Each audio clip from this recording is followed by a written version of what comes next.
20 লক্ষ টাকার কম গৃহঋণ খেলাপ হলে আর বাড়ি বা জমি বাজেয়াপ্ত করে টাকা আদায় করতে পারবে না ঋণদানকারী আর্থিক সংস্থা। এমনই গুরুত্বপূর্ণ রায় দিল কলকাতা হাইকোর্ট।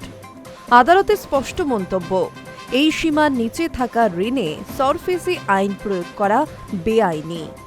সংশ্লিষ্ট সংস্থাকে টাকা আদায়ের জন্য আদালতেরই দ্বারস্থ হতে হবে।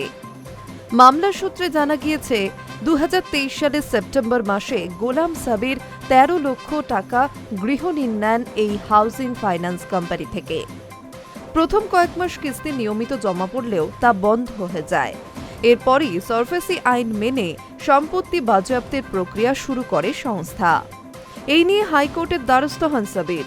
তার আইনজীবীদের যুক্তি, 2020 ও 2021 সালে কেন্দ্র ও আরবিআইয়ের বিজ্ঞপ্তি অনুযায়ী ব্যাংক নয় এমন আর্থিক প্রতিষ্ঠান অর্থাৎ এনবিএফসি 20 লক্ষ টাকার কম ঋণে এমন কঠোর পদক্ষেপ করতে পারে না।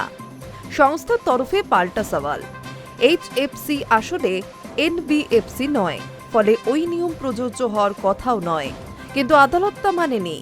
বিচারপতি স্পষ্ট করেন, 2019 সালে আরবিআই জানিয়েছে সব হাউজিং ফাইন্যান্স কোম্পানি কার্যত এনবিএফসির আওতাভুক্ত, ফলে একই নিয়ম তাদের ক্ষেত্রেও প্রযোজ্য। হাইকোর্টের নির্দেশ, সরফেসি আইন মেনে জোর করে সম্পত্তি বাজেয়াপ্ত বা নিলাম নয়, ঋণের টাকা আদায় করতে হলে মামলা করতেই হবে আদালতে। Hi news network.